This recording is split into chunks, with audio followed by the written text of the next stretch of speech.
Who handled that marathon between Washington and Pittsburgh the other night is the referee for tonight's game, and the fans start to roar the moment the Red Wings touch the puck from the opening faceoff. The Jets again will try and slow down the Wings coming through the neutral zone. That's a task easier said than done, Brian. Well, a huge factor in tonight's game that has to step up into the play and contribute, I think, an awful lot more to the offensive part of this hockey team. McCarty stepped into McIver as he dished the puck off, and there's another solid hit down in the Winnipeg zone. Olczyk attempts to dig it out. Tkachuk is there as well. His centering attempt picked up by Lidstrom. He whips it around the boards, cut off by Manson. He throws it into the corner. Tkachuk and McCarty battle for it. McCarty goes down. Lidstrom tries to bank it out, and he succeeds. Lead pass for Bob Airy, intercepted by Dave Manson. Airy was in behind the defender, but Manson was able to cut it off. Now it's Airy again. Long shot. That's steered to the corner by Khabibulin. Dino Ciccarelli, who broke his nose yesterday at practice in a collision with Martin Lapointe, is out there for the Red Wings. He's on a line with Draper and Primo. Ciccarelli fighting for it along the boards. Primo's in there with him. Big Primo, who has really been quiet through the first 4 games, only has 1 point. The battle for the puck continues back to the goal. Ciccarelli finally taken down by Stapleton. There's going to be a penalty. Here's Coffey from the point. His shot steered to the corner, and as it's touched by Finlay, the whistle goes. A real physical start to this hockey game. The Red Wings come out hitting. The Jets respond in kind, but eventually there's a holding call in behind the play. Stapleton pulls down Ciccarelli back of the goal line, and the one thing that the Winnipeg Jets did not want to do early in this hockey game is give that Red Wing power play an opportunity. Get a chance to see it right there. Stapleton just reaches out, and Dino embellishes it. He does a pretty good job of it too. Watch Ciccarelli. Kicks the legs up for emphasis. You see the right arm of Dan Maruelli go up. Stapleton gets the holding call. Remember, it was Stapleton who took a couple of bad penalties in Game 4 in Winnipeg that really cost Winnipeg. Huge size discrepancy. Stapleton at 5'10", 183. And for the Red Wings, you have Primo at 6'4", 220 pounds. Well, there's the story of Game 4. 4 for 7 on the power play. They look pretty darn impressive in game number 4. Coffey and Fedorov are on the points. There's the shot, the rebound. Ciccarelli tried to jam it, and Khabibulin got a piece of that one. Fedorov feeds it over to Coffey.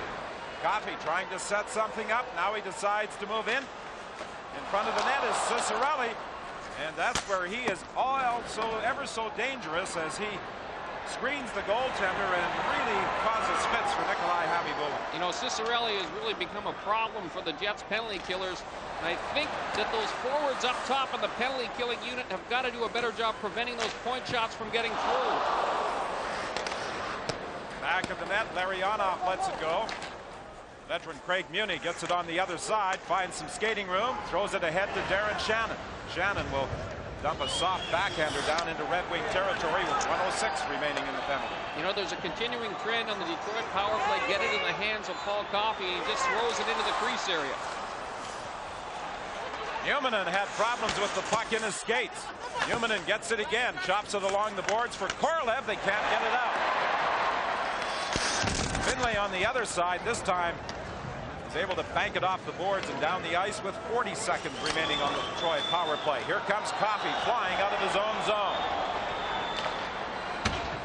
The shoot-in takes a bounce right in front of the Winnipeg net. The puck is loose, and Jamnov picks it up and clears. You know, one of the other things that is much different in the way the two penalty killers approach the game is that you sense that the Jets are unwilling to put a lot of pressure on the Red Wings up ice in their zone. As a result, they hit that Winnipeg blue line with a full head of steam, and they don't have much difficulty whatsoever penetrating the blue line area and maintaining full control of that puck.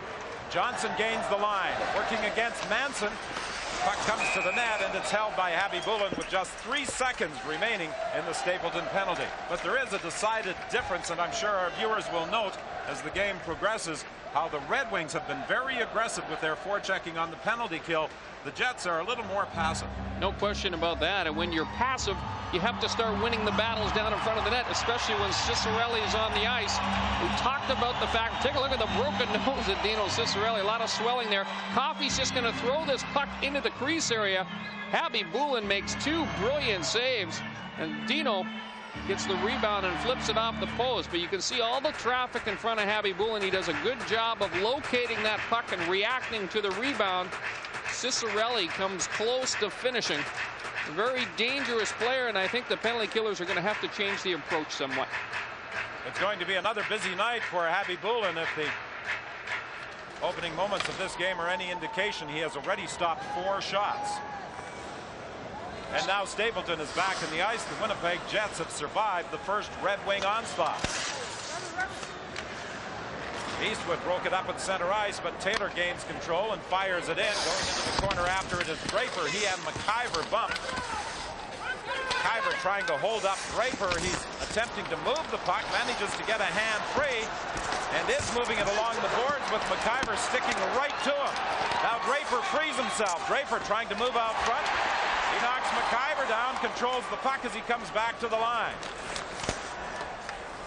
Taylor was in front looking for that centering pass that didn't get to him in time. Now Brown leaves it there for Taylor. Good job of cycling down low by the Red Wings. Manson now trying to handle Draper in the corner. Finally, the Jets get control, and they are able to clear. You know, the Red Wings do a good job of cycling it down low, but you have to admire the defensive zone coverage of the Winnipeg Jets. You sense that there is a lot less panic in the defensive zone early on in this hockey game than what we witnessed in Game 4. Fedorov has yet to score a goal in this series, but he tied a club record with 4 assists in Game 2. As he tried to come in across the Winnipeg line, a chorus of boos comes out of the stands as he got involved with the linesman on the far side and lost the puck in the process. Solid hit put on Teppo Numminen. Here's a chance now for Doan, but it's whistled down, and there's a penalty call in the play. Behind the play with 14:54 remaining in the period. The tough thing is to get down in this building, and you know, the best thing, of course, is you can get the lead like in Game 1, where you can keep the crowd out of it a little bit. Helps a lot. And perhaps taking a cue from white noise in Winnipeg, I don't think I've seen as many red jerseys and red shirts inside the Joe Louis as there are here tonight. Jamnoff streaking down the left side, trying to go around Coffey. Coffey was able to get back and pick him up. Korolev leaves it there for Jamnoff. Korolev gets it back again. Yzerman is in there trying to steal it away from him. Korolev doing a good job of moving the puck along the boards. And now it's Coffey starting back for the Wings. 14:16 remaining in the first period. 1:20 in the penalty to Keith Tkachuk.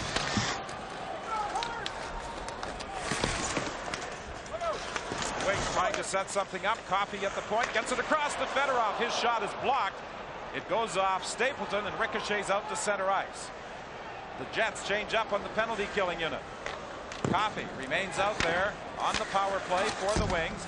Finlay gets control, and in clearing it, he banks it off the glass all the way down the ice. Going back after it is Shannon. He takes Fedorov in against the end board. King goes to the other corner. He got tied up, and Fedorov kicks it free now for Primo. Primo takes a hit at center ice. The Jets' Chris King gets the puck. He's knocked down, and he's hurt. You got to worry about the knee of Chris King. He appears to be in an awful lot of pain on that ice, and it was one of those low body checks that took the legs out from underneath King. You can see not much question that he has been shaken up. No call on the play by Mirwelli. We'll get a chance to see it right here. Here's the first hit. Muni on Primo, and it's like hitting a wall. Primo doesn't even go down. And watch King and keep an eye on the legs. You see, it's the right leg of Igor Larionov that makes knee-to-knee contact with Chris King, and King gets the worst of that exchange. He's making his way over to the locker room. I don't think Terry Simpson will be too pleased with the non-call by Mirwelli. Again, the original hit, and watch as King comes in for the puck, and it's going to be knee-to-knee contact right there, and it's actually Fedosov that makes the hit on King. Excuse me, not Fedosov, Sergei Fedorov. Well, the Winnipeg Jets are already without Dallas Drake. He was injured in Game 3 of this series, and now Chris King has limped off to the dressing room. 33 seconds remaining in the Keith Tkachuk penalty. Fedosov takes the puck back of his own net. Penalty killer's doing a much better job of forcing the Red Wings in their own zone and not just allowing them easy access into the offensive zone. Fedosov fires one wide. Lidstrom from the other point lets it go through traffic. The rebound, they bang away, and Happy Bullen managed to get to it. Loose puck in the Winnipeg zone. Muni couldn't clear. And finally, the Jets do get it out as Korolev dumps at the length of the ice, and Keith Tkachuk is now ready to step back in the ice. So the Jets have survived the first 2 penalties. And the Winnipeg Jets, Craig Janney feeds it ahead to Tkachuk. He was checked by Fedosov. Lidstrom comes back to pick up the puck. Tkachuk bumps him in against the boards. Primo has it now. Skates away from Olczyk. Can't take the puck with him. Kozlov was checked as he tried to work out. Now Primo throws it out to center ice. Picked up there by Fedorov. He circles back. Gives it to Lidstrom. Lidstrom dumps it softly down the ice. The Wings make a complete change. You know, Winnipeg doing a much better job in this game. The gap is fairly tight between those Detroit forwards. They're having a tougher time attacking with speed early in this hockey game. That's a critical adjustment for Winnipeg to make. Craig Janney at the blue line was looking for a breakaway pass from Olczyk, but it went over 2 lines offside Winnipeg. Save, and boy, I think we've seen that one before where the forward falls in on top of the goalkeeper. Happened in Toronto, and that took Grant Fuhr out of the postseason. Eastwood tried to shovel it through the middle. It was broken up there by Ramsey. A loose puck at center ice, and coming back to pick it up is Johnson. He feeds Ramsey. He moves it ahead to Konstantinov. Right wing pass too far for Johnson, and Happy Bullen will cover up with a Red Wing player right on top of him. Let's take a look at some of the keys 2 or 3 times in this game already. The Red Wings have also had a fair bit of success in the face-off circle. Kozlov works against Tkachuk. They tie each other up, and Umanen takes it back of his own net. Very quickly, McCarty is on him. That also appears to be a game plan of the Red Wings. Try and pressure the Jets' best defenseman, Teppo Numminen. Teppo Numminen has had a pretty ring up into the offensive zone. I think that's a result of all the special attention the Red Wings have paid to him. Numminen lost his stick with the puck in for goals and assists. But so far in the postseason, he has been shut out. Olczyk passing for the puck. Gets it again behind the net, threw it out front, nobody in position. Tkachuk takes a swipe at it. Tkachuk goes back to the net, a wraparound try. Back at the point now, Finlay had some problems trying to control it, and finally it's picked up by the Wings, and they throw it out to center ice. 9:33 remaining in the opening period. No score here at the Joe Louis Arena. Game 5 of this series. The Red Wings attempting to wrap it up. The Jets trying to take it home for a 6th game on Sunday. Shannon was alone at the blue line, but couldn't handle the lead pass. Now he was looking for Tverdovsky back at the point, but the puck took a bounce over his stick and all the way back into Winnipeg territory. But some good pressure by the Jets down low, and they've been finding people through the middle of the ice, and at times have split that Detroit defense. And Shannon was straightened up at the blue line by Konstantinov.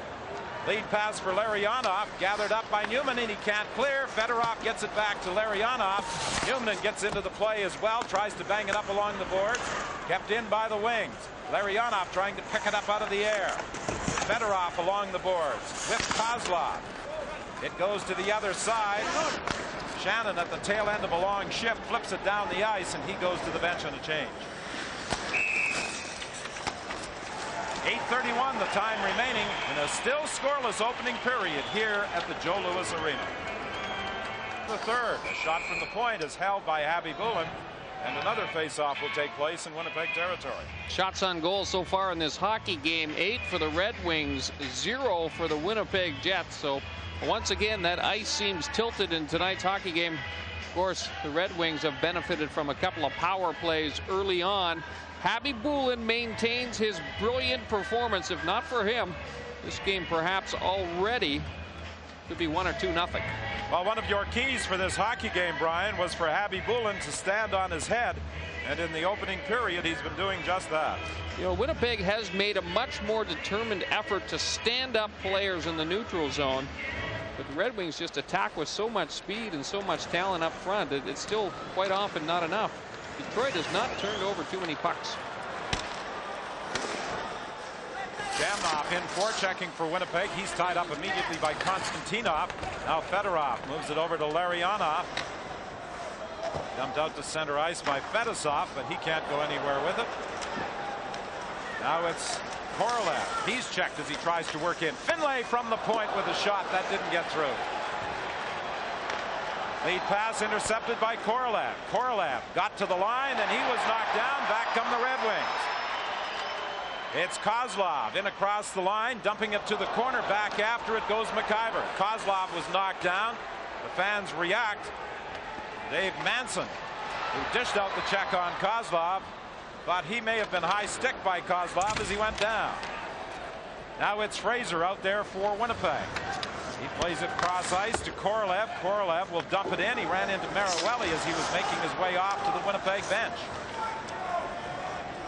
Things going pretty much the way I think Terry Simpson would have liked them to in this hockey game, although there's been a territorial advantage for the Red Wings.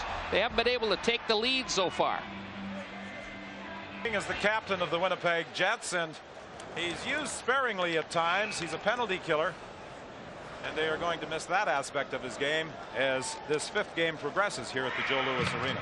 Well, the other element, of course, is that people will have to step up and assume the position of King, and that means a lot of the youngsters on that Winnipeg bench are going to have to log more minutes. We expect to see Shane Doan and Chad Kilger perhaps spend a little bit more time on the ice than perhaps Simpson would want them to do in this kind of high pressure situation. Konstantinov always a factor. There he lines up Igor Korolev, catches Korolev with his head down in the neutral zone. Bad Vlad always seems to have a pretty significant impact on every hockey game for the Red Wings. A bouncing puck at the blue line. Eastwood stepped into Ramsey as the puck was deflected into the Red Wing bench. Mike Eastwood, another fellow who's a grinding type of player, hasn't really been able to put the bodies on those white shirts that he would certainly like to. Eastwood's a guy that Simpson has out there to take a lot of defensive zone faceoffs. Another area that the Red Wings have clearly dominated in this series. Eastwood is still looking for his first point of the postseason. He's out there with Doan and Shannon. McIver is forced to drop it back to Dave Manson. Manson throws it up the middle. It bounced off Bob Airy. Airy tried to chop it out and succeeded when it was brought in offside by Darren Shannon. You know, the number of whistles certainly won't hurt the Winnipeg Jets, that's for sure, because you really want to slow down the flow and any momentum that Detroit has built up in this hockey game. There you see Paul Coffey's regular defense partner, Bergevin. Marawelli, for the most part, I think has called a pretty good game so far, and he's just kind of let the players play the hockey game. There have been some elbows and some slashes away from the play, and Marawelli's just kind of looked the other way, and I think that's wise. I mean, this, after all, this playoff hockey. When we talked with Marawelli today, he said he was going to have an afternoon nap because he was still a little weary after that marathon in Washington the other night between Pittsburgh and the Capitals. When you think about it, the officials don't get a break. Marawelli stayed out there for 7 consecutive periods almost. A delayed offside call at the Winnipeg line. 6:33 remaining in the first period. As you said, Brian, the Jets won't mind all the whistles as that slows down the game, and the Red Wings have been trying to take advantage of their speed, and it has been a killer for the Winnipeg Jets in 3 of the 4 games. Scotty Bowman surveying the situation. Certainly Scotty likes the officials to get more involved in a hockey game. In fact, he often remarks on how he thinks some of the senior linesmen out on the ice should have a little bit more authority and be able to make calls away from the play. He's been lobbying for that at the National Hockey League level. As of yet, of course, there has been no response. We talked about Dino Ciccarelli breaking his nose in practice yesterday. Paul Coffey broke his nose in Game 2 here at the Joe Louis Arena when he caught an errant elbow from Craig Janney. But Coffey never missed a shift. They straightened his nose out, and he went right back out. The same thing with Dino Ciccarelli. Immediately after breaking his nose yesterday, he asked the trainer to straighten it out. He said it was painful, it hurt, but better now than later. Yeah, Dino said, as well as Paul Coffey, he said, we'll find out how good Johnny Wharton is when the swelling goes down. Just kind of laughed it off, and he said, hey, it was just one of those days at practice the other day. And then he got into a bit of a skirmish with Stu Grimson. And that would have been a mismatch. Very quickly, teammates stepped between them. Well, I love that. It kind of demonstrates the intensity that Ciccarelli has and the passion that he has for the game. You know, some players lose that with advancing age. Certainly Ciccarelli has not. A deflection handled by Happy Bullen. Jets are being pressured in their own zone again, and all Tkachuk could do was try and bank it off the boards and out. Now it's Chris Draper winding up and firing it in. Along the boards, Shannon let it go, and it slides all the way down the ice. And another icing call against Winnipeg with 5:47 remaining in the first. A little bit of a communications problem there. Shannon had a lot more time, but his teammates, he was right by his own bench, and nobody was yelling to him to say, you've got some time, hold on to that puck. Shannon heard footsteps, and he just rifled it down the ice. The Jets, one of the other things that they need to get in this hockey game, they need to get a couple of breaks. If you go over the series so far, you can't really say that the breaks have gone the way of the Winnipeg Jets. They need to get some production from their grinders or their plumbers. That has not happened. And perhaps it'll take a lucky goal on the power play. They've yet to score a goal that bounces in off a leg or a skate. They need everything going their way because this Red Wings club is performing just exactly like you would have expected them to. This club's, I guess, juggernaut comes to mind. They have all the tools and all the talent necessary to win the whole thing. Fedosov to Kozlov. It's held by Happy Bullen. Tkachuk won the last one. They scramble this one. Coffey gets it over to the other side. Weak shot from the point, and again it's held by Happy Bullen. 9-1 the shots on goal favoring Detroit. Now let's involved in the community. But I'm sure he'll be in the dressing room between periods talking to the players as they come off the ice. Here's Draper working his way in. Primo goes after the puck behind the net. He's bumped there by McIver. He goes down. Dave Manson skates away with it. 4:42 remaining in the first period. Manson tried to flip it high. Here's a lead pass and a breakaway. Ciccarelli going in over to Primo. He's denied by Happy Bullen. What an incredible save by Happy Bullen. The pass across. Looked like Primo had the wide open net staring him, and Happy Bullen just does not quit on the play.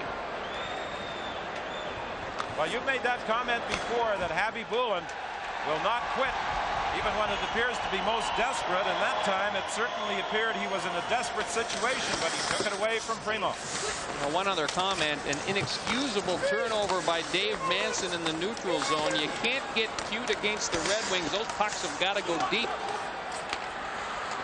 Jamnov tried to cut around Fedosov, was knocked down. Konstantinov has it. He has Fraser on top of him, but is able to free it. Kozlov streaks down the left side, going in alone. He fired it wide. Happy Bullen stood his ground again.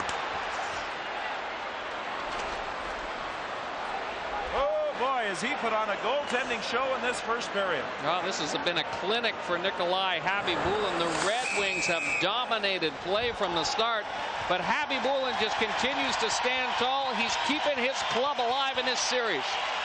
Louis Arena, the only reason the Red Wings don't have the lead is the play of Nikolai Happy Bullen. He has been brilliant in this opening period, and if the Jets are going to take this series back to Winnipeg, he will have to continue playing that way.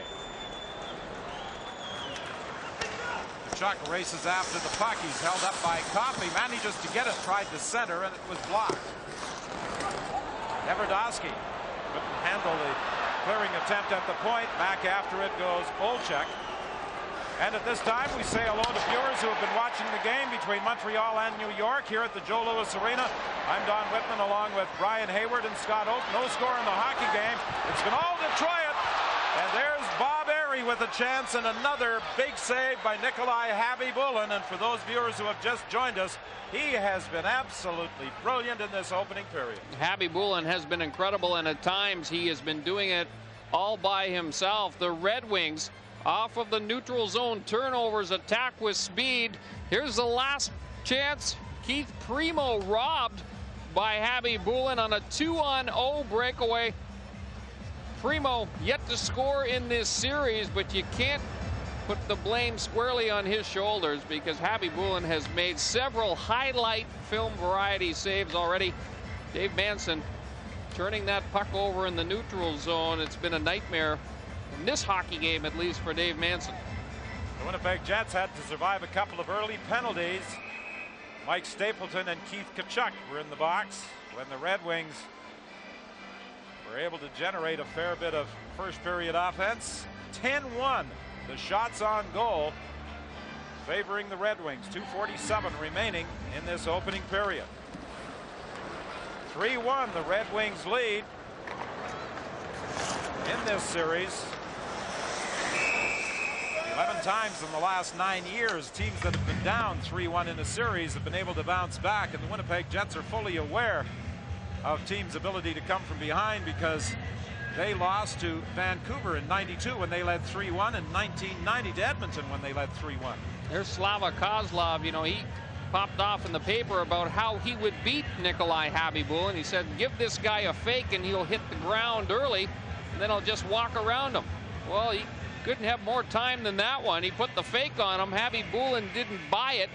He just stood his ground, and Kozlov eventually ran out of not only time but space as well. Kozlov scored a power play goal in Game 4 in Winnipeg. The only goal he has scored so far in the series. Johnson moves it ahead to Lidstrom. He is stopped at the line. Eastwood trying to move the puck past Lidstrom. It comes out to Shane Doan. Doan centering for Shannon. Shannon tried to throw it out front, broken up by Ramsey.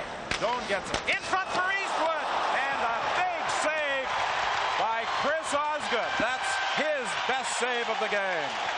It's really the only difficult save for Chris Osgood so far. We've almost played 18 minutes of this first period, and that's tough for a goaltender to stay ready and stay sharp when you're not getting much work. Good cross-ice pass by Shane Doan, and right on the doorstep, Osgood just comes sliding across. Here it is from the net cam. Watch the push off the right foot. He slams the door and clicks those ankles together and takes away the 5-hole from Mike Eastwood. That's a brilliant save by Osgood. Denies the Jets any kind of momentum. Well, here in Detroit for the past 48 hours, there has been a lot of discussion about the Red Wing goaltending situation. Chris Osgood played the first 2 games, Mike Vernon the next 2. I really think that was Scotty's plan all along. He felt that the more experienced Vernon would be able to cope with the noisy crowd in Winnipeg better than Chris Osgood. Well, the other half of that equation as well is the Detroit fans are an awful lot more forgiving with Chris Osgood than they are with Mike Vernon. Wraparound attempt stopped by Habibulin. Konstantinov looks over to the far wing, picked up there by Draper. Draper tried to leave it for Ciccarelli. Ciccarelli looking back to the point for Fedosov. The puck loose along the boards. Jets still can't get it out. And again, Habibulin will have to cover it up.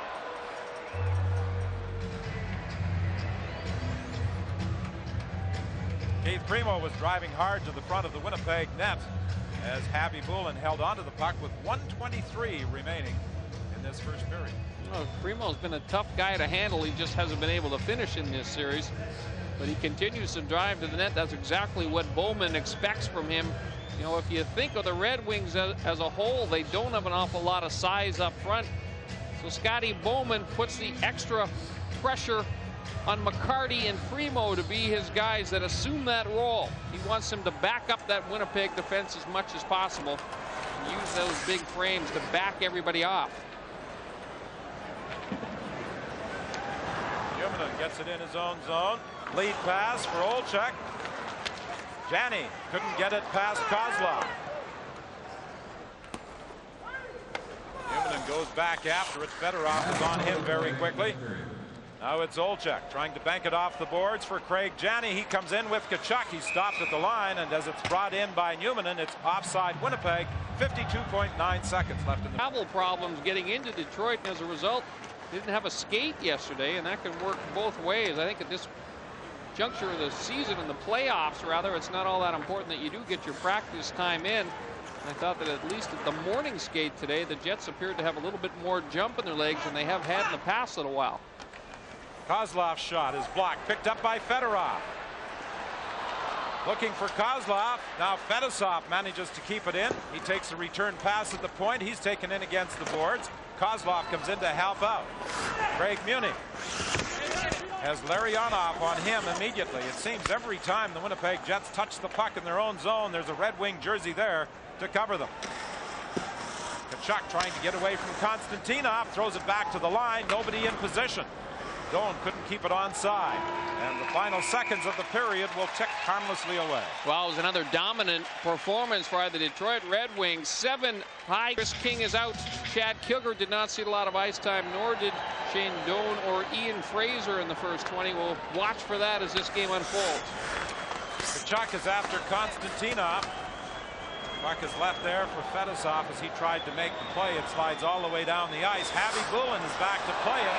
And he has Fedorov throwing some ice chips in his face as he goes well out of the net to freeze the puck and gets a shower of snow. Javi Bulin is very fortunate that Marwelli does not call a delay a game penalty, and I think Marwelli's providing the explanation right here.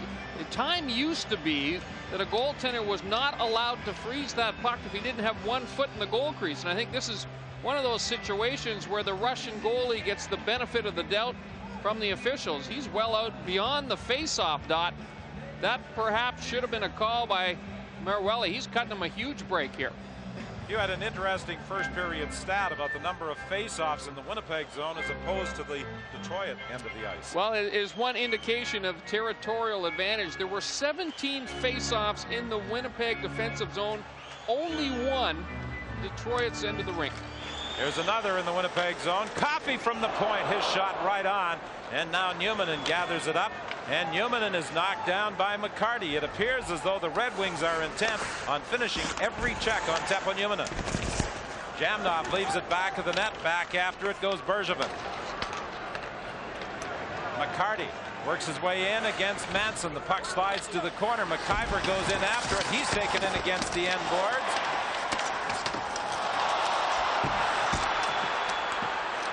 Picked up now by Korolev. He throws it rink wide in his own zone. Manson can't get it out. Back of the net. Yzerman is checked.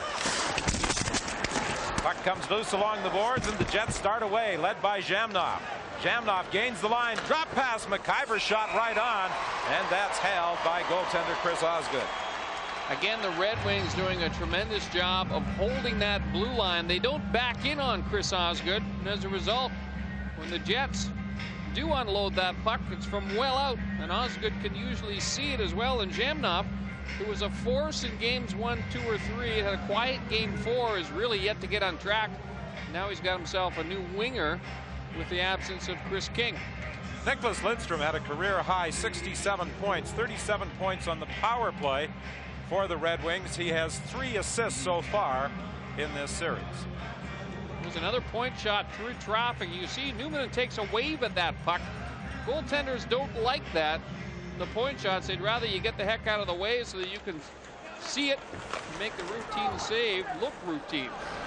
Jets make a change back in the blue line from the faceoff. Tverdovsky attempted to jump up into the play, but the Red Wings are able to drive it out.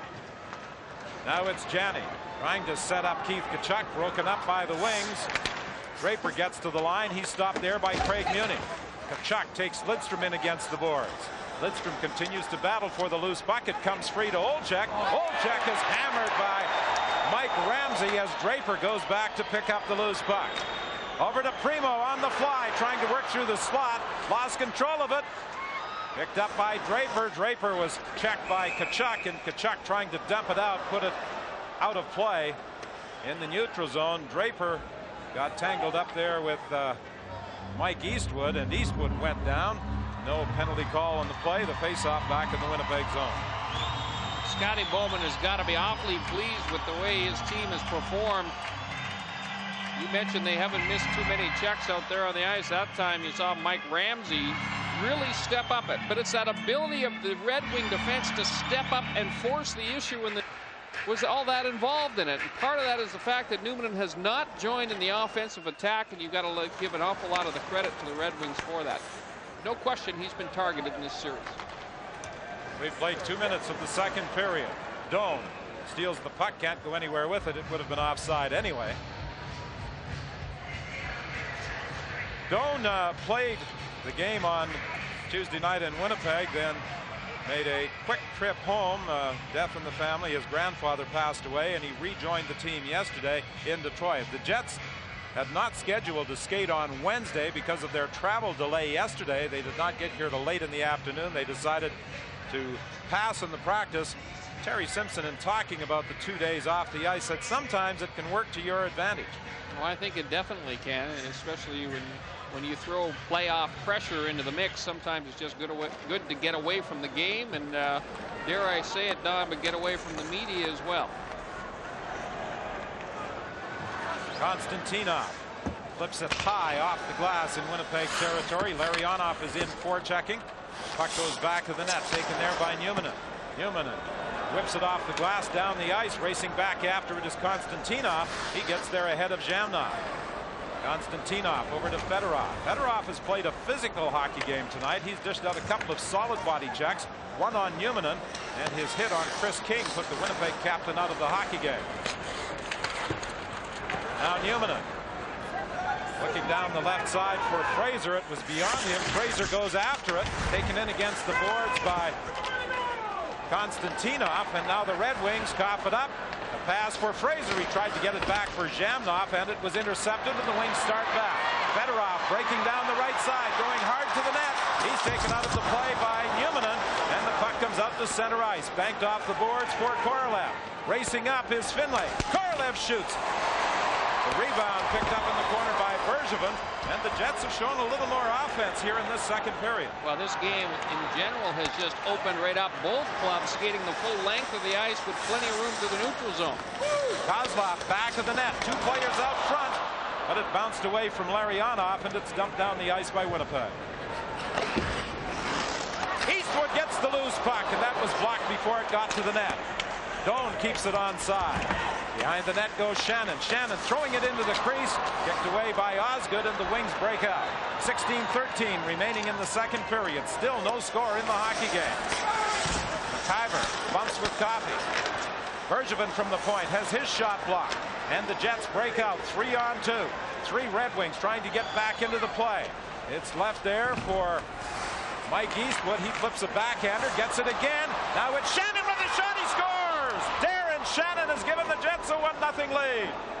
The persistence of Mike Eastwood and Shane Doan is rewarded as the puck came free to Darren Shannon for a 1-0 lead. Now what a huge goal for the Winnipeg Jets. And they get the turnover in the Detroit defensive zone that they have been trying to force. They came out in this second period, Don. They started to lay the body on. When you lay the body on, sometimes you do get that turnover. It's exactly what happened. Shannon's first goal of the postseason for Winnipeg. Let's see how it works. It's Paul Coffey handling the puck. The pressure from Mike Eastwood. Eastwood just kind of forces that puck into the middle of the ice, and it's a good, quick shot. Darren Shannon on the short side. Perfect shot, about 1.5 feet off the post and in. And after making the play, Eastwood also did a good job of going to the net to screen Chris Osgood. 15:42 remaining in the second period. Darren Shannon has staked Winnipeg to a 1-goal lead. Shot.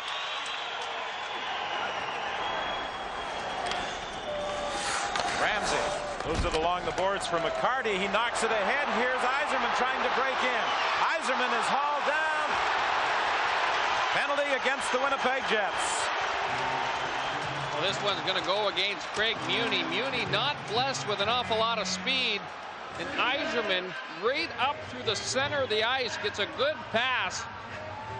I don't think Muni has much choice but to pull Yzerman down in that situation. The other factor, of course, is that Oleg Tverdovsky, who does possess the good wheels, perhaps had the angle on Yzerman. And I still believe that Oleg Tverdovsky, who does not say an awful lot of things out on the ice in terms of communicating with his defense partner, perhaps if he had given the yell to Craig Muni, Muni would have relaxed a little bit on the hook, and Oleg might have been able to get to him. I talked with Steve Yzerman this morning about possible participation in this summer's World Cup. He's still undecided. I think the fact that he was dropped from the team in 2 previous Canada Cup experiences might be influencing his thinking somewhat. Well, I would guess so. You said it, Don. Not once, but twice. That's got to leave a bit of a bad taste in your mouth. But it's going to be a long season for the Red Wings, as everybody suspects, so I'm sure he'll wait to make any decision until the playoffs for the Red Wings are over. Well, the Winnipeg Jets would like to make it a short season for the Red Wings. And at the moment, they lead by a score of 1-0. Red Wings on the power play. They had 4 power play goals in Game 4, tying the club record. Here's a chance now for the Winnipeg Jets as the play was broken up by Zhamnov at the blue line. Fedorov is forced to circle back. He gets it over to Coffey. Coffey almost had it picked off. Fedorov was in the process of retrieving his glove, and Zhamnov almost knocked it past him. Cicerelli, who led the team in shots in the first period with 4, dumps it to the corner. Yzerman goes back of the net, tried to get it to Cicerelli, and it was broken up neatly by Numminen. 1:14 remaining in the penalty to Craig Muni. Paul Coffey stopped by Teppo Numminen. Shannon, who has scored the game's only goal in a battle along the boards. It comes free to Fedorov. He fakes the shot. Now it's picked up by Numminen. Numminen couldn't clear. But Darren Shannon will get an opportunity. He banks it off the board. Stapleton is racing after it. Stapleton goes back of the net. He didn't realize Tverdovsky was in position right in the goal crease. Boy, if he'd have thrown that one out front immediately, Tverdovsky was uncovered. And I think Stapleton was a little bit surprised to see Oleg Tverdovsky jumping up on the play in the shorthanded situation. He made his mind up, or made his decision what to do with his puck rather than evaluate the play. Kozlov has it. Fedorov moves it across ice. Here's a shot through traffic that is handled by Harry Bullen. Winnipeg Jets gain control, but they can't get it out. They'll get another chance. Tverdovsky couldn't knock it past Fedorov. Fedorov has had another strong game. Shot from the point, redirected. They bang away loose in front of the net. It's kicked out of the goal. Oh, what a good play by Zhamnov as that puck appeared to be heading for the line, and he kept it out. Winnipeg Jets back at full strength as Muni steps out of the penalty box. There's a shot off the side of the net. Harry Bullen again, absolutely fantastic, and I think Marwelli has got to do something because the Red Wing forwards are just hanging all over Nikolai. Stapleton takes it to safety behind his own net. Now he tries to ring it around the boards, and this time he succeeds in getting it out as the Jets make a complete change. Here's a lead pass for Brown. Stopped by Harry Bullen. And the Winnipeg net comes off its supports.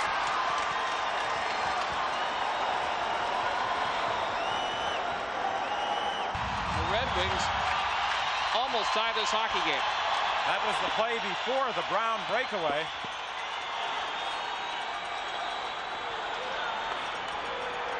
Lidstrom calls for the puck. All sorts of traffic again in front of Harry Bullen. That's Cicerelli trying to set up shop. Yzerman works his way to the corner. And there's going to be another Winnipeg penalty. I think Stapleton is getting it. Lidstrom shoots. Rebound steered wide. At the side of the net, it's fired wide. Finally, it's touched by Numminen, and the whistle goes. 1:22 remaining in the Tkachuk penalty. Mike Stapleton is, I believe, heading off to the penalty box. Or is he? It's going to be a high sticking call against someone. You saw Marwelli go. Always wonder about that. Is why is it so important that there be blood drawn? I mean, you've seen a lot more vicious high sticks where there is no blood. It's a 2-minute minor penalty for high sticking. Puck along the boards in the Winnipeg zone. Yzerman working against Numminen. He rips it around the boards. Lidstrom moves in. Now gives to Yzerman. Over to Fedorov at the side of the net. Larionov trying to set it up. 5 against 3. Here's Fedorov with the shot. It goes wide. Lidstrom at the point. Over to Fedorov. Fedorov into Yzerman. Back to Lidstrom. He one-times it. The save made and the puck knocked down the ice by Zhamnov. 40 seconds in the two-man advantage. Larionov now for Lidstrom. Lidstrom throws it in. Off the end boards. Picked up by Larionov. Larionov back to Fedorov. Over to Lidstrom. Back to Fedorov. His shot goes off Zhamnov's leg, and Zhamnov felt that one. Now it's Fedorov from the point to Lidstrom. He faked the shot. In front. They score! Deflected by Cicerelli.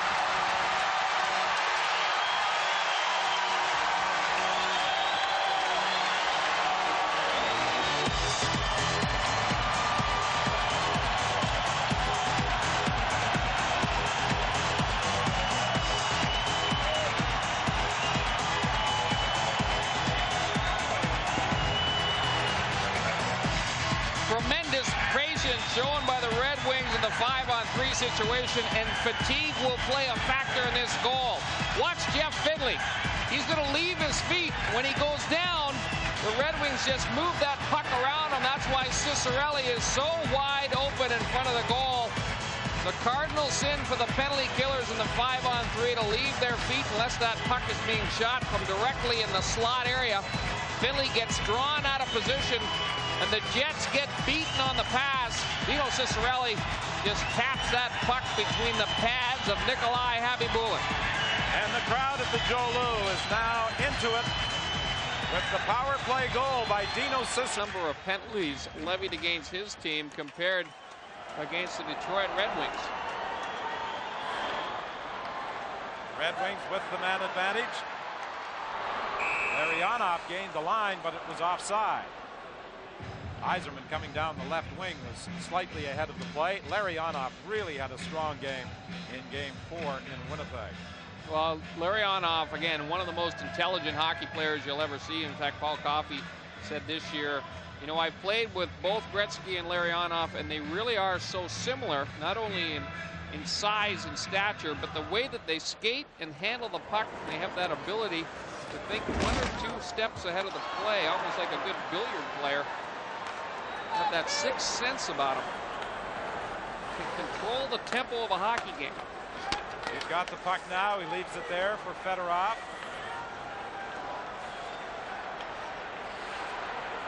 Yzerman gets it back to the line. Lidstrom takes a shot right on. Darren Shannon takes his time. Now he drives it down the ice with 3:06 remaining in the 5-minute major. Fedorov is back after.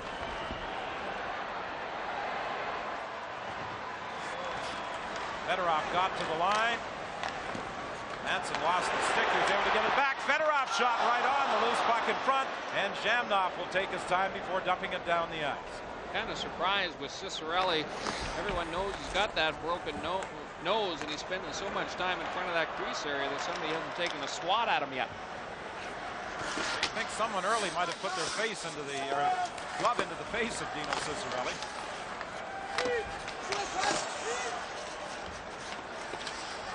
Cicerelli in the corner, comes up with it. He moves it back to the line. Fedorov across to the other side. Fedosov with a shot, rebound, and that's cleared by Zhamnov. Zhamnov's doing an excellent job in the penalty killing role. He certainly is, but it's not the role that Simpson really wants him to excel at. Remarkable play down low as well by Teppo Numminen, doing a good job protecting the front of the crease area. Long shoot-in is held by Khabibulin with 2:02 remaining in the 5-minute major. You know, Numminen is a guy, it looks to me like he doesn't have a lot left in those legs. Terry Simpson, again, forced into a position where he has to use Numminen in the penalty killing role. And of course, that just gasses him and makes him so much more ineffective the opposite end of the rink. But the unfortunate thing for Simpson is he really doesn't have any other options at this point. Here's Dino's work down in front of that crease area. One of the things that's very effective, see what Dino does? He keeps his feet in the crease area until the critical moment when he moves back out in front of the net. And what that does is it actually forces the goaltender to back up just a half step. Fedosov now dishes it off to Kozlov. This time it's Primo setting up shop in front of the net. The Winnipeg Jets' Darren Shannon is able to clear. Jets were unable to survive the two-man disadvantage. Now they're attempting to kill off the 5-minute major to Mike Stapleton. McCarty rings it around the boards. Kozlov is checked. Still gets the puck. Takes a return pass. Looks towards the front of the net. Primo trying to jam away. The puck is loose, and Javi Bulin dives on top of it. Keith Primo again with that big reach of his. He gets his body set up in front of the goaltender, but he can still control passes that are a good 5 to 7 feet away from his body. And he's such a strong guy that he quickly can pull it right into the crease area. Look again, you see 2 white jerseys down in front of Javi Bulin and only 1 Winnipeg defender, because the Jets get set up in that diamond box. Only 1 player down in the crease area. The reason why they're trying to do that is to keep the point shots from being so accessible to the Red Wings. When you do that, the front of the net becomes a little bit more vulnerable for that quick pass down low. 1:22 left in the 5-minute major. Puck is caught up in skates. Jamnov now gets it over to Teppo Numminen. He's going to log an awful lot of ice time tonight. He already has. Numminen's got to be well over 20 minutes so far. We're really halfway through the game. Fedorov has also logged a lot of ice time, but in an offensive capacity. Here's Larionov now trying to set it up back to the line. Fedorov being watched by Jamnov, forced to dump it in. Larionov to Yzerman. Yzerman gets it back to the line. Fedorov's one-timer goes off a skate. Picked up in the corner by Cicerelli. For Larionov out front. Yzerman couldn't get a shot away. Jets unable to clear. Lidstrom with a shot. That hit the post. In the slot. Shot by Yzerman, kicked out by Javi Bulin. Now here's Lidstrom. Sliding it into the corner to Yzerman. Yzerman looks in front for Cicerelli. Yzerman centered it. And a save by Javi Bulin as it came right through to Larionov. 15 seconds remaining in the Stapleton major. You know, you have to admire the puck control of that Detroit power play. They're so patient with it. They got 5 gifted puck handlers, all with their heads up and just waiting for those seams to open up for the cross-ice pass, and then bang, all of a sudden they bring it right down into the crease area. Stolen at center ice by Shannon. Gilger out of the penalty box. He had been serving the 5-minute major. This could give the Jets a huge lift, the fact that they were able to kill this 5-minute major. Now it's Tkachuk. Trying to slide it back to the point, and it went between the 2 defensemen all the way down the ice. Laid around the boards by Javi Bulin, cut off by Taylor. Back to the net for Brown. Centering attempt, cut by Olczyk. He tries to ring it around the other way, and it comes off the back of the net to Manson. Manson moves it ahead to Olczyk. He slips it through to Janney. Back to Olczyk. His shot goes wide. Olczyk knocked down in front of the net, and there's going to be a Red Wing penalty. So the Winnipeg Jets will have a power play with 6:26 remaining in the second. Slew foots himself. Morelli makes the even-up call. McIver from the point. Over to Jamnov. Jamnov shoots, looking for the short side. Puck loose along the boards. Tkachuk fights for it. Manages to free it for Jamnov. Jamnov back to the point. McIver over to Numminen. Back to McIver. Jamnov to McIver. McIver fakes the shot over to Numminen. McIver at the point. Faked it. Now in deep for Janney. Back to Numminen. The point to McIver. Good puck movement. No shots. There's one. It goes wide. Now it's Jamnov moving in. Takes his time. Throws it in front of the net, and it bounces off the leg out into the neutral zone. You know, I'm watching the work of Mike Ramsey down in front of Chris Osgood. Tkachuk is just screaming at Morelli. Ramsey had a better hold on that hockey stick of Tkachuk than I think the Jets captain did. Left back of the net, but Ramsey rings it around the boards. Cut off by Tverdovsky. For Jamnov, he couldn't control it, and it's put down the ice by the wings. 52 seconds remaining in the penalty. 5:15 left in the period. Red Wings in forechecking. Manson gets it across to Korolev. He almost lost it under pressure from Fedorov. Now it's Olczyk dumping it down the ice. Osgood plays it around the other way, picked up by the Wings, and Brown will clear.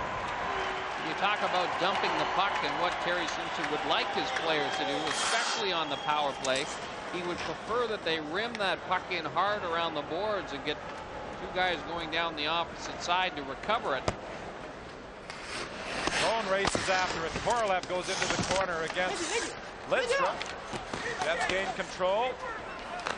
Olczyk attempted to center, got it back again.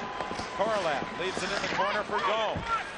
3 seconds remaining on the Winnipeg power play. Centered by Winnipeg, but it's intercepted. Fedosov is back on the ice. And now it's dumped in by Taylor with 4:18 remaining in the second. And Winnipeg gets the puck in a good position behind the Detroit net, but they got no people in front of the goal.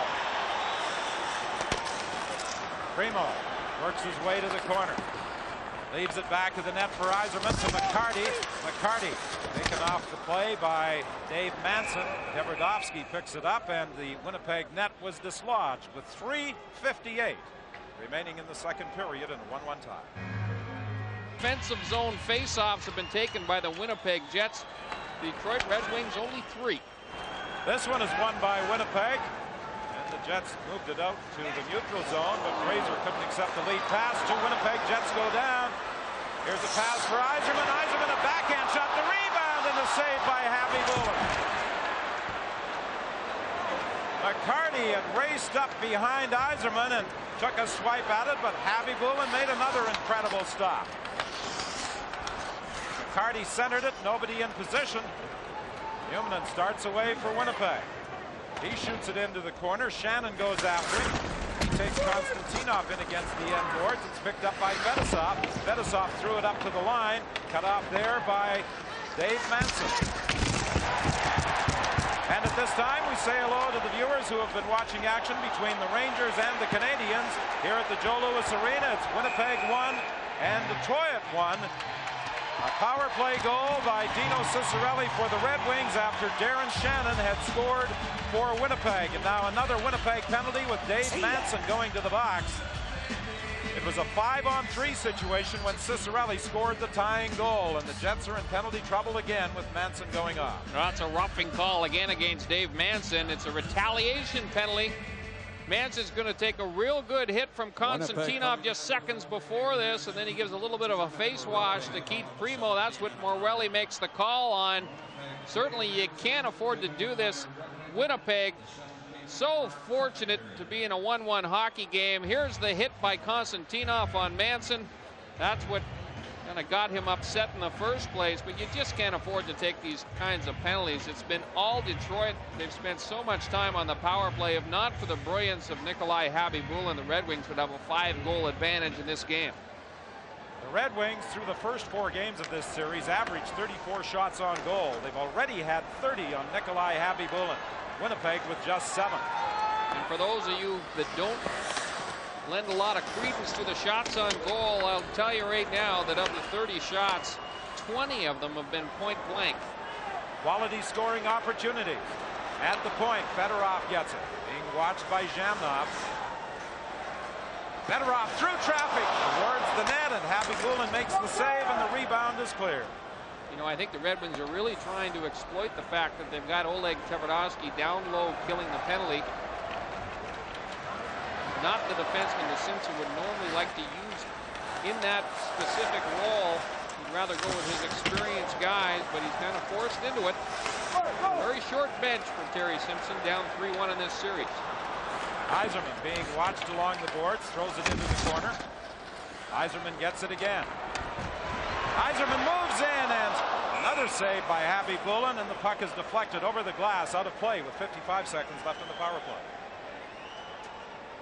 On the goal that was scored by Dino Ciccarelli in playoffs. 1:55 is the time remaining in the second period in a 1-1 tie, and that man is the reason this game is deadlocked at 1. Well, he's been incredible, and it looks like he's having fun out there. That's the most amazing part. Again, a pattern that we've seen in this hockey game. Those point men just throw that puck into the crease area. They've got the outman situation down low. But look at the time that Yzerman has here to walk right in below the faceoff dot.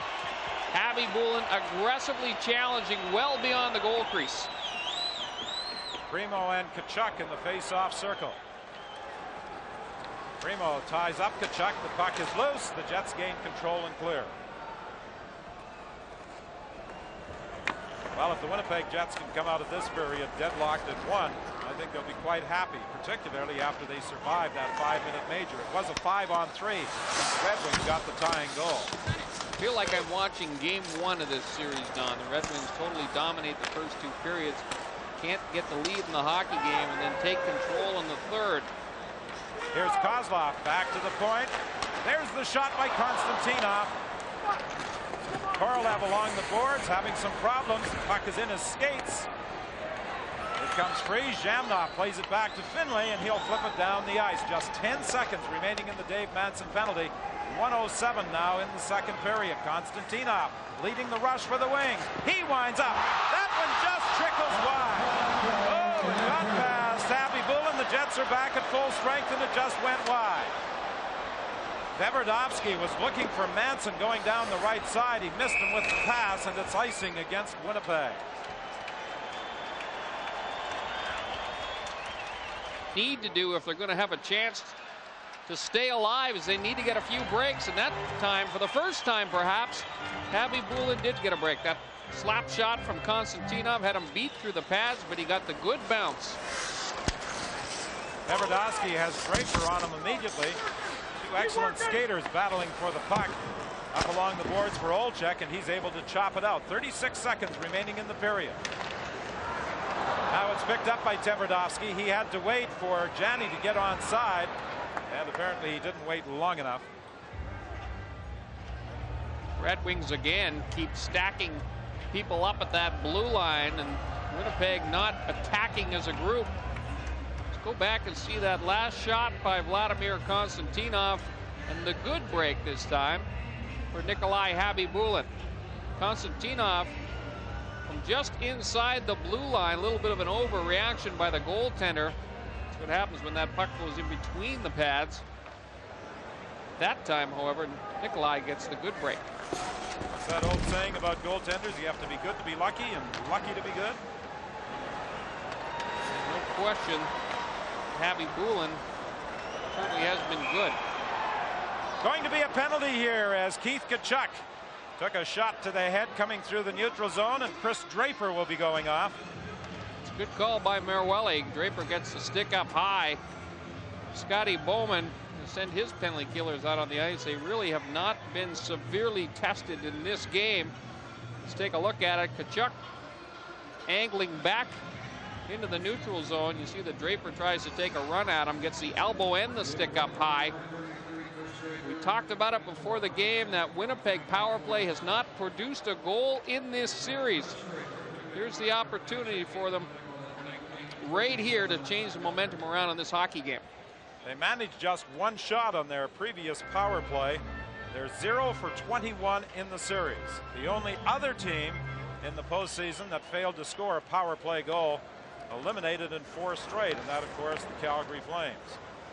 And I guess you could say if there was one bad thing about the Jets not being able to practice for the last 2 days, it would be that you would imagine that Terry Simpson would have put some time in on working in the power play, or, you know, a little bit differently perhaps. Nikolai Khabibulin, the story in this hockey game, it has been all Red Wings. Teppo Numminen has Fedorov on him quickly. Now it's Tkachuk for Jani. Tried to leave it there for Jamnov. It bounced in across the line offside. There was no score position to only 8 shots. That was a game against the Calgary Flames. Numminen keeps the puck in the zone. Lidstrom will again try and clear. Cut off by Tkachuk. Back at the point. Numminen tried to slide it across. It was intercepted. Brown breaking down the wing is cut off by Numminen. Rink-wide pass is behind Konstantinov. He drives hard for the net around Jamnov. Lost control of it. There's going to be a penalty against Jamnov. Not much question about that. I mean, Alexei Jamnov is going to protest. But this is a soft play by the Winnipeg Jets. They do have the man advantage. People just kind of standing around in the neutral zone is why Vladimir Konstantinov senses the opportunity to jump up into the play. Look at Jamnov. He just stops skating and puts the hook into the midsection of Konstantinov. Too late to throw your arms up into the air, Alexei. Merwelli's going to make that call every time. So in 1:01, the Red Wings will have a power play of 59 seconds. Something the Jets said they had to do coming into this game.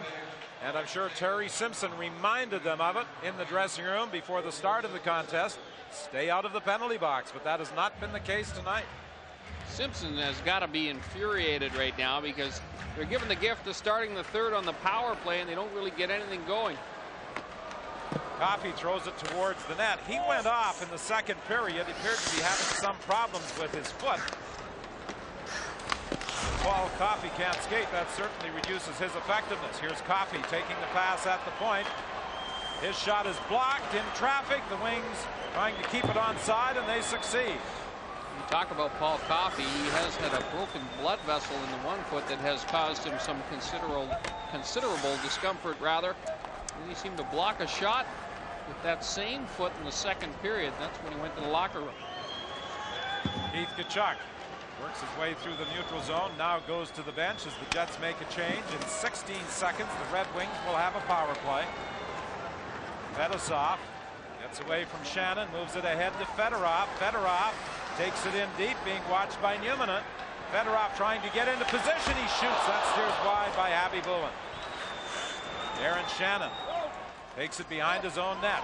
The Red Wings back in full strength as Draper came out of the box and went over to the Red Wing bench. 50 seconds remaining in the penalty to Jamnov. Here comes Yzerman. He has Larionov with him. He takes the drop pass into the slot area. Good defensive play by Shannon to read that pass. You know, we talked about the fact that the Jets are not standing up in the neutral zone. For the most part, the Red Wings able to penetrate the blue line without a lot of difficulty. A lot easier said than done against this Detroit Hockey Club because they do have so many talented forwards up front that are capable of beating you one-on-one. The defense, of course, certainly not encouraged to make their challenge too early in the zone. And the Red Wing defenseman will jump up into the play as we have seen so often in this series. Yzerman with a long shoot-in that ricochets around the glass. 6 seconds remaining in the Winnipeg penalty. Here's Yzerman in the corner. He leaves it there for Ciccarelli. He's checked by Muni. Ciccarelli goes down. Jamnov is back on the ice. Jets at full strength, and they have killed off another penalty. Larionov for Ciccarelli. Ciccarelli tries to feed it in front for Coffey, who came racing in from the point. Jamnov attempts to poke it past Coffey. The puck is caught up in skates. Jamnov will try and come the other way. Ciccarelli is preventing him from going in the direction he wants to. It comes loose right out in front of the net, picked up by Tkachuk. I'm looking at the body language of some of those Winnipeg players as they head over to the bench, and they look exhausted. Paul Coffey comes flying through the neutral zone. Primo goes hard to the net. Coffey centers it. Nobody in position. Picked up now by Shane Doan. Doan coming down the left side against Coffey. He shoots. The big rebound line right in the crease. And it's cleared away. Primo took a solid hit against the end boards. Now here's Finlay. He shoots. That is fired wide. Eastwood gets it. He looks back to the point. Finlay throws it back into the corner. Center. Nobody in position. And finally Johnson gets it to the line. Not up. Shot right on. The puck is loose at the side of the net. And it's finally covered up by Osgood. And this line of Shannon, Eastwood, and Doan has been most effective for Winnipeg. The one in that category. Osgood only had to face 30 shots combined for the first 2 games of the series. A 4-1, 4-0 victory by the Red Wings. That shot on goal by Keith Tkachuk was the first shot on goal generated by the big line of the Winnipeg Jets in this hockey game. Until that last one, Olchuk, Janney, and Tkachuk have been held right off the board. Merwelli has called a penalty, and I think it's against Fedosov. It's going to be Fedosov, and it's an elbowing penalty. Fedorov goes over to the referee to get the explanation on the play. Another good opportunity for Winnipeg. You look at the penalty situation, 6-1 in terms of the penalties called against Winnipeg versus Detroit. And this one has to fall into the marginal category as to what has gone on in this hockey game. Seemed to be significant contact, but the elbow was up a little high.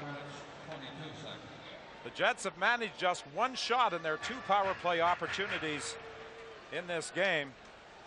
0 for 22 in the series. But there was a game here at the Joe Louis Arena on the 8th of January where Winnipeg scored 4 power play goals. Here's Lidstrom shorthanded, dropping it off. Picked off by Newman. Lead pass for Tkachuk. Tkachuk had to put on the brakes for Newman. He had some problems controlling it. Airy clears, knocks it back out to center ice.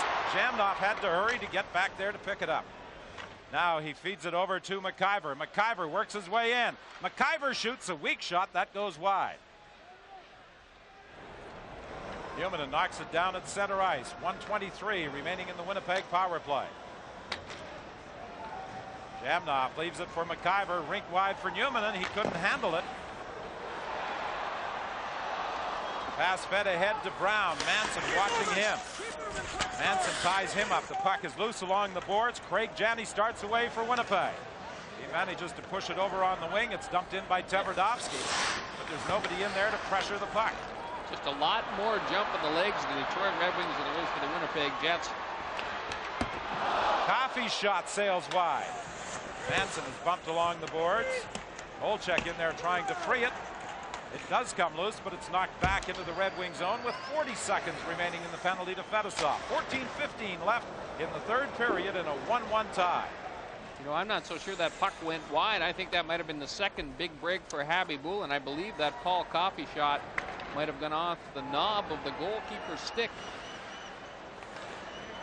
Again, the Jets try and dump it in, but the Red Wings are there ahead of any Winnipeg player.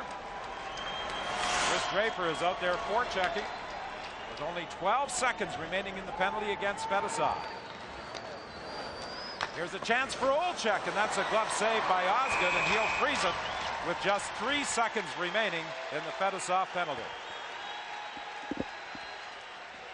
Trying to force a 6th game back in Winnipeg on Sunday. The Red Wings trying to wrap things up tonight here at the Joe Louis. Yzerman slides it across. There's the shot by Coffey. Coffey felt that he really didn't get onto the shot what he wanted. He banged his stick on the ice in a bit of frustration at the conclusion. Here's Tkachuk with a shot. That's steered to the corner.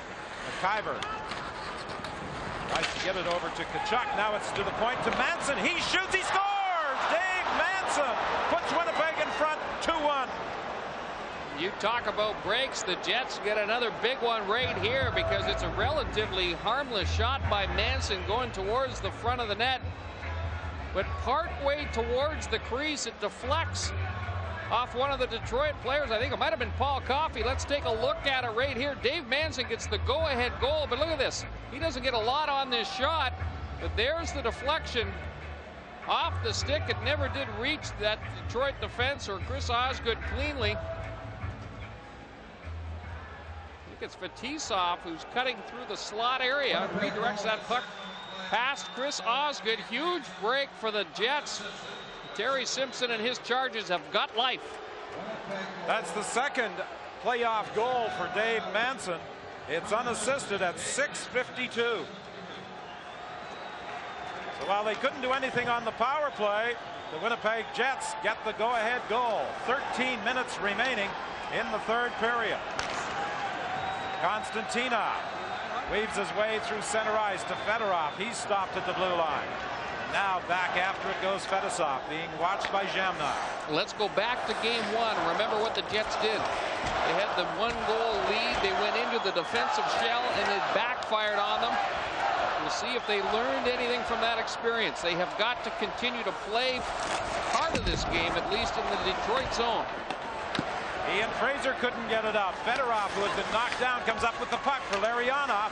He couldn't center. Now he looks for Fedosov. And here come the Winnipeg Jets as it's broken up. Led out through the neutral zone with Korolev trying to work around Konstantinov, who did a good job of cutting him off. The other lesson to be learned from the first few games in this series is that when the Red Wings need a goal, all of a sudden their defense get a lot more active in the play in the offensive zone. Abby Bullen handles the shot by Larionov, and he holds it for a face-off with 12 minutes remaining in the third period. And here it's 2-1 Winnipeg as Tverdovsky tries to skate the puck out of his own zone, having some problems handling it. Picked up now by Lidstrom, ahead to Johnson. Behind his back, there's the shot, and another save by Abby Bullen. He's lost his goal stick.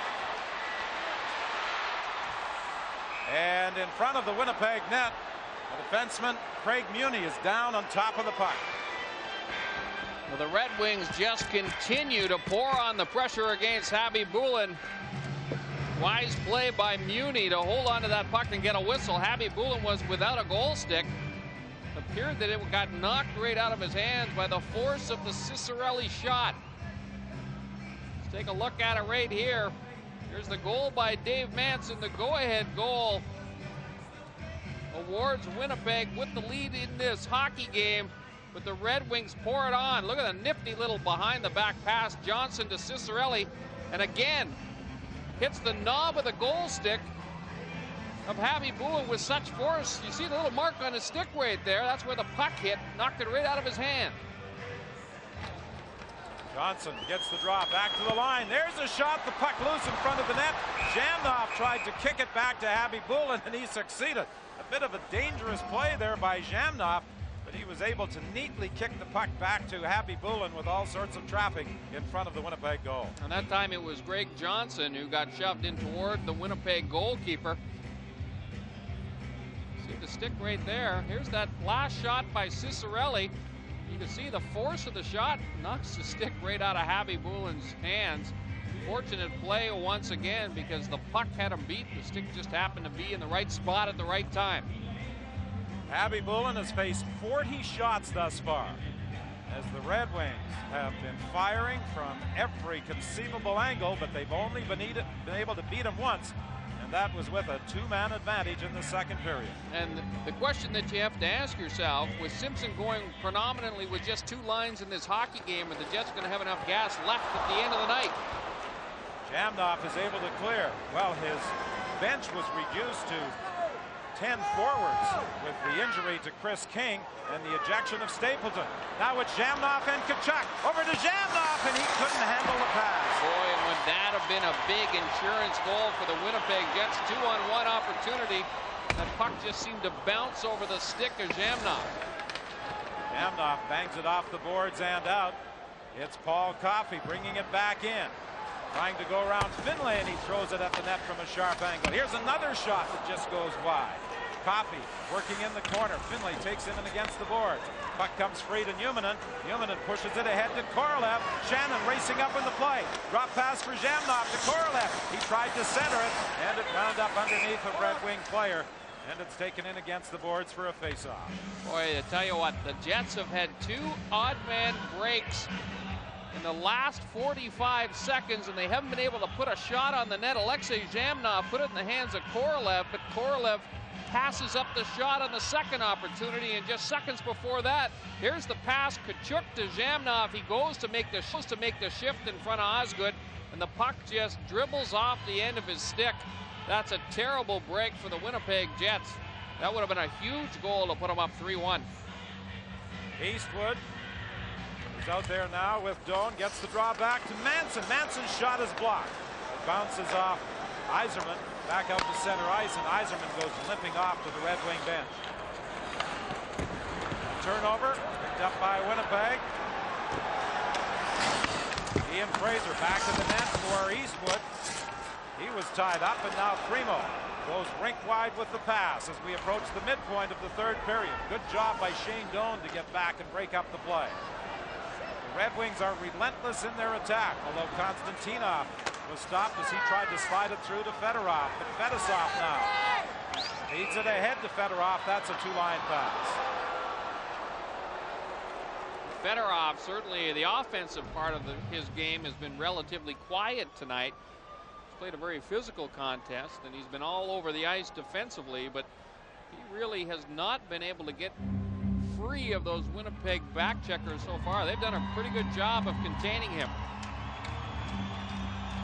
But is it me, or do you always get the feeling that Fedorov always has another gear that he can switch into at some point in the hockey game? And down one, I look for him to be a huge factor down the stretch.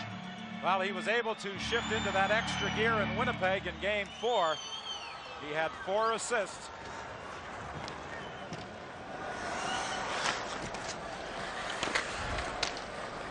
Konstantinov in the corner. At the bottom right of your screen, you see the final minute of the Rangers-Canadiens game. 3-2 the Rangers lead, less than a minute remaining. Here it's 2-1 Winnipeg. Fedosov, a backhand shot. Flipped out of the zone by Newman. 9:28 remaining in the third period. Again, the play broken up at the blue line. Eddie Olczyk deflects it up into the crowd. Konstantinov, Coffey, Lidstrom, all jumping up into the plate big time tonight for the Red Wings. So is Fedosov. Ramsey really has been the only stay-at-home defender. But in Game 1, he was jumping right up into the play. Bergevin hasn't seen much action since the first period, and Taylor hasn't been on the ice very much. Well, and you figure that Scotty Bowman's going with a hunch right here as he gets Taylor up front, goes with perhaps the youthful legs that have an awful lot left in them. Taylor, Draper, and Brown. You go back to Game 1. Remember, it was Bowman put them out for the last 18 seconds of that power play that kind of took everybody by surprise, and they came up with a huge goal. Ramsey drives it in. It takes a strange bounce. Brown kicks it behind the net. Tverdovsky neatly dodges a check. This is Chad Kilger's first shift. He can't control it. Loose puck in the slot. Another save by Happy Bullen, and it's dumped down the ice. Racing after it is Jamnov. Ramsey trying to get back. Jamnov puts on the brakes. Neat move, looking for Korolev in front. Broken up by the wings, and they are forced to flip it down the ice. Happy Bullen has to make the save. He plays it away from Draper. Tverdovsky was looking for Jamnov up at the blue line. Now Paul Coffey swings away from Jamnov, gets away from Korolev, gains speed as he hits center ice for Draper. Draper shoots, and it's in the pads of Nikolai Habibulin with 8:37 remaining in the third period. Winnipeg clinging to a 1-goal lead. Here it's 2-1, Winnipeg leading. Tkachuk gets the draw back to McIver, up along the boards for Olczyk. He bats it out of the air, down the ice. Olczyk steals. He winds up in a glove save by Osgood. He leaves it there for Primo. Paul Coffey moves it ahead. Yzerman trying to work around McIver. They continue the battle as the puck goes back to the net. Lidstrom trying to cut it off at the blue line, and it deflects into the crowd, out of play with 8:06 remaining in the third. Well, you sense that Winnipeg enjoying, call it a trap or whatever you want to call it. The trap is one thing as long as it's an aggressive trap, and that's what you're seeing at this stage of the game anyways from Winnipeg. Well, the Winnipeg Jets, regardless of the outcome, will be chartering home immediately after the game tonight, and I wouldn't be surprised there'll be a fairly large welcoming committee at the Winnipeg airport. Even bigger if they can hang on to this 2-1 edge. No question about that. They've said all along their entire focus was to provide those fans with another opportunity for the Sea of White perhaps to redeem themselves. Even with the uncertainty of whether or not there would be a Game 6 in this series, Winnipeg fans have responded, and the game is completely sold out. It will take place Sunday if there is to be a sixth game, but still 7:44 separating the Jets from victory as Fedorov goes to the attack. He attempted to weave his way through. Newman is on him. Kozlov has it. Now for Larionov. Larionov centers it. Another save by Habibulin off Kozlov. Not only was Kozlov right down off the crease, but Fedosov had pinched down from his blue line position. He was stationed right out front. One of those area passes by Larionov. Watch Kozlov. He rolls off the check by Zamnov and beats him to the front of the net. Larionov just slides it out in front. Good save again by Habibulin. Look at the little challenge by the goaltender. He moves off the post and gets down low. Nikolai takes a little bit of a peek over that right shoulder to make sure that he's got that puck in front of him. Slava Kozlov He may regret the words that he spoke prior to this 5th game, saying he's figured out how to beat Nikolai Habibulin. Well, not too many of the Red Wings have got that figured out yet. Well, it was Kozlov who scored one of the 6 goals in Game 4 as the Red Wings took a 3-1 series lead. And only Dino Ciccarelli on the power play has been able to put one past Nikolai Habibulin tonight.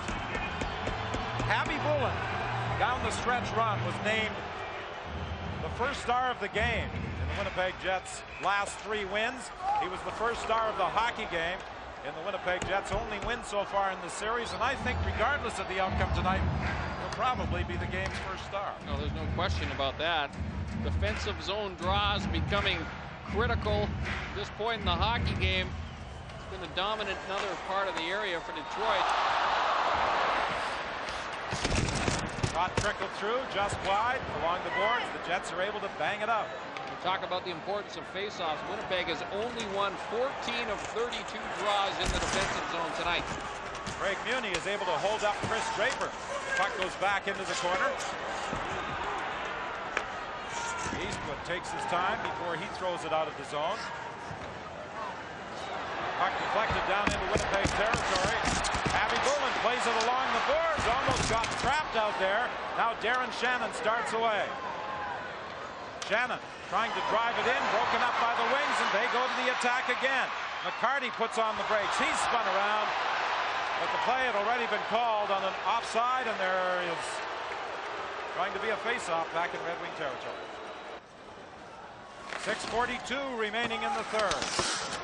Tkachuk runs into some traffic back of the net. To the point now. Manson tees it up. His shot bounced off Osgood. Tkachuk was there. Olczyk gets it, tried to center it. Back to the line for McIver. He throws it behind the goal. Olczyk behind the net, trying to get it out front.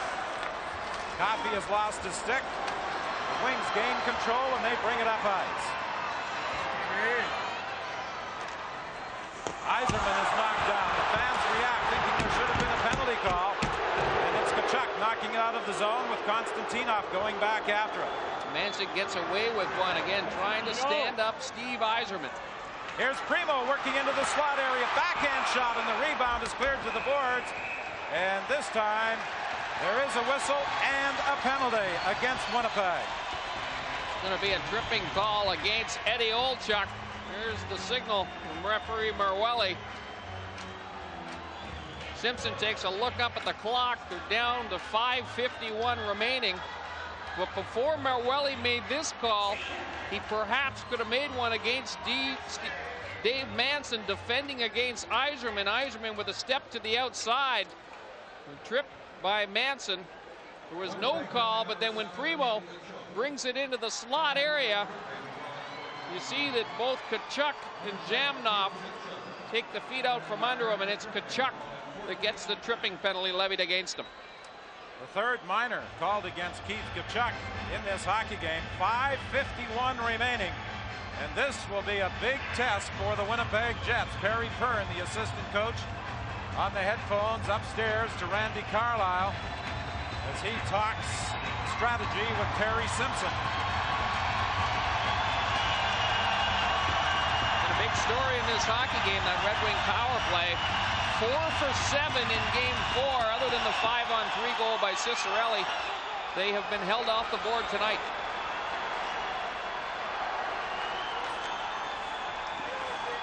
Fedorov looks in front. Larionov takes up a position. Goes to the point for Lidstrom. Fedorov from a sharp angle. The rebound gathered up by Newmanen. Newmanen got it to the line and out. Darren Shannon works in against Paul Coffey. Shannon takes his time and then slides it down into the corner, picked up there by Larionov. He's forced to circle back. Shannon falls. Now it's fed ahead to Fedorov. Fedorov circles, looks for someone to give it to. 1:20 remaining in the penalty. Puck in the Winnipeg corner. Ciccarelli controlling it. Ciccarelli at the side of the net for Fedorov. Back to Coffey at the point. Over to Lidstrom, to Coffey. Coffey moving in. Larionov shoots, saved. The puck is loose in front, and the Winnipeg Jets get it down the ice. Terrific save by Habibulin once again. Larionov had time. He knew what he wanted to do with the puck, and that was go up high and under the bar, and Habibulin just beat him. Here's Ciccarelli. Checked along the boards by Finlay. Finlay will flip it high, and he'll put it into the crowd with 43 seconds remaining in the penalty. Well, actually, the clock continues to run. Well, the Winnipeg Jets would love to see it run down about another 40 seconds or so, but I don't think Merwelli is going to let them away with that. Yzerman immediately goes over to the timekeeper's bench. And it's still running. On the clock. Take a look at Dino Ciccarelli in front of the goal. Now, one of the things that he does, not only is he providing the screen, but you see how he ties up Dave Manson? He does that so when the Red Wings do bring the puck down into the crease area, it's much more difficult for Manson to get back to the middle of the ice and battle for the rebounds. It's interference, but he does such a good job of disguising it that it is very rarely called against him. That's why Ciccarelli is one of the best power play guys ever to play the game. The fans at the Joe Loup trying to get into it with 4:36 remaining. Puck goes to the boards. Zhamnov works his way out to center ice with Korolev. Zhamnov is hauled down. There'll be an offsetting Red Wing penalty. 34 seconds remaining in the Tkachuk minor. And Zhamnov draws a penalty with his hard work coming out of the zone. Tremendous effort by Zhamnov as he was exiting the defensive zone. He puts a little move on the Red Wings, walks around him. It was really a 2-on-2 through the neutral zone, but the play was made by Zhamnov as he flipped that puck over to Korolev. And Paul Coffey, boy, you'd have to think that Paul Coffey should never pull anyone down. He skates so darn well, he'll always be able to get back into position. And I'm sure that he's pretty frustrated with himself right now. 15:36, the time of the hooking call against Paul Coffey. 4:24 remaining in the third. Winnipeg, the only team to beat the Red Wings twice during the regular season. They also held Scotty Bowman's team to a 5-5 tie. The Red Wings won the last 3 regular season meetings to win the seasonal series 3-2-1. And they lead this playoff round 3-1. But the Winnipeg Jets struggling desperately to take this series back to Winnipeg for a 6th game on Sunday. There's no comfort zone, certainly, for the Winnipeg Jets. Remember, Detroit has already scored 3 shorthanded goals in this series. The Jets, again, cannot just continue to back up. Fedorov gets the slot, hits the post.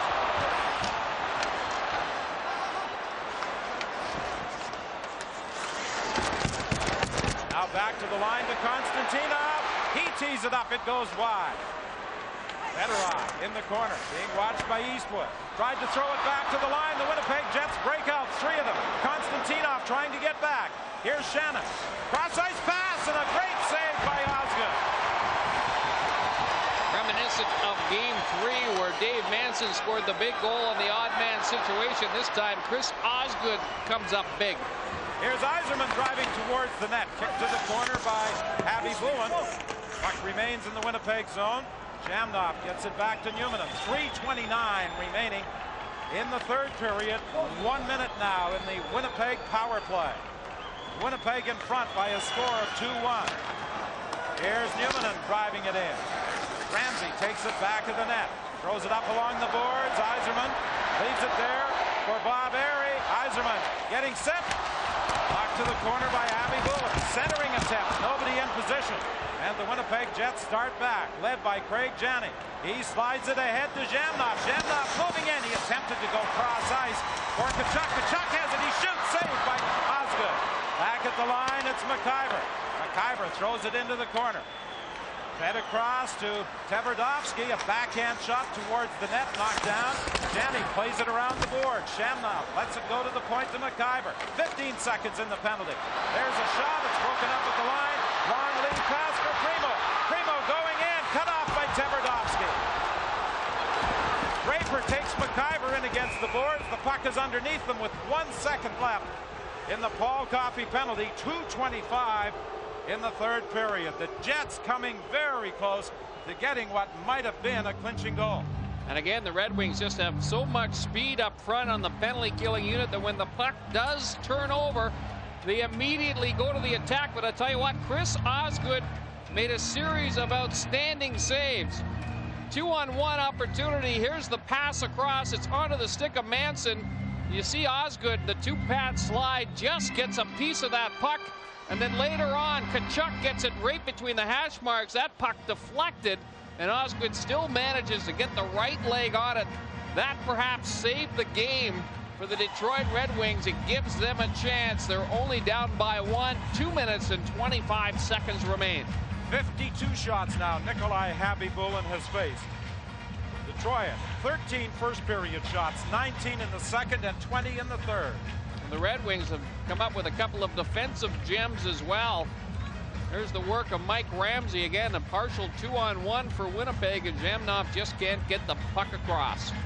The maintenance staff had to come out to clean up some debris that was thrown on the ice. Detroit also again comes very close. That time Fedorov just threw it towards the net, took a strange bounce off a skate, and Khabibulin gets another good break. Well, he's had a couple of breaks tonight, but there's been no denying his brilliance with 52 saves, 2:25 remaining in the third. Yumina takes it to safety, back of his own net. Skates away now from Primo. Primo trying to stay with him. Yumina gets to center ice. He'll flip it in. He was looking for Shannon. It bounced over his stick. Shannon takes Coffey in against the boards. Here's a lead pass for Fedorov. Fedorov gains the line, slides it through for Primo, and he fires wide. At the point, Coffey directs it towards the net. Knocked down in front of the goal. It goes back in the net, and then it's grabbed by Khabibulin, and behind the Winnipeg net, Cicerelli is involved. And Mike Eastwood in there with the veteran Dino Cicerelli. Pick up speed. This team has too much talent on the wings, and if you give him time to move that puck around, you know Detroit's going to get a couple more chances to score. 1:49 remaining in the third period. Winnipeg hanging on for dear life. They lead at 2-1. Eiserman tried to work his way through. He was stopped. The puck in the corner. Tkachuk is battling for it. He flips it to the line. Knocked out by Jani. Olchek picks it up. Fires it into the corner, picked up there by Tkachuk. Tkachuk takes a shot, that bounced right in front of the net, and Jani couldn't get a stick on it. 1:20 remaining as McIver goes back after it. McIver dumps it down the ice, picked up by Jamnov. Jamnov poked it through. Fraser along the boards trying to move it. 1:08 remaining in the third period. Winnipeg leading 2-1. Here comes Eiserman. Eiserman into the slot. Shoots. That's up high. Bouncing off the glass. The Detroit net is empty. The extra attacker is out there. Jamnov couldn't get a stick on it. Primo tried to throw it towards the front of the net. 49 seconds remaining. The extra attacker out there. Jamnov manages to flip it down the ice. He scores! That will do it! The Winnipeg Jets, with 40.5 seconds remaining, have a 3-1 lead. And the series looks very definitely as though it will be going back to Winnipeg Sunday. Well, what a remarkable effort by the Winnipeg Jets. Clearly outmatched for most of this hockey game. They get the brilliant game from Khabibulin, and they battle it out of the zone. Dominated from start to finish. There's only 40 seconds remaining.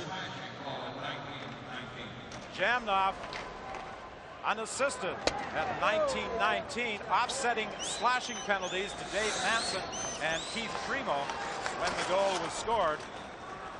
23 seconds remaining now as the Red Wings work their way through the neutral zone. Airy fires it in, and this is a delayed offside call as it's stopped by Khabibulin. So don't write those obituary notices yet. Don't make them final for the Winnipeg Jets. What do you think, Don? You think it'll be a loud crowd when they get back to Winnipeg? Last fight, wear white. That has been the theme of the playoffs, and white noise might take the roof right off the Winnipeg Arena on Sunday. You know, I've said throughout this series that a guy like Teppo Numminen had to get more involved. I'd like to see his ice time, the minutes he logged during this hockey game. No wonder he doesn't get more involved in the offense. He's out there in every critical penalty-killing situation. He draws all kinds of special attention from Detroit. He had himself just an unbelievable night. the Red Wings, with all that firepower, just could not solve Habby Bulin. See the satisfying look on the faces of those Winnipeg players. Scotty Bowman, well, it's going to be back to the drawing board, and we will await whatever adjustments, and you know there are going to be some, for the Red Wings in Game 6. This is only the 4th time that the Red Wings have been beaten on home ice this year. But what a huge, huge win for the Winnipeg Jets. And Nikolai Habby Bulin is without question the man responsible for taking this series back to Winnipeg, and a 6th game on Sunday.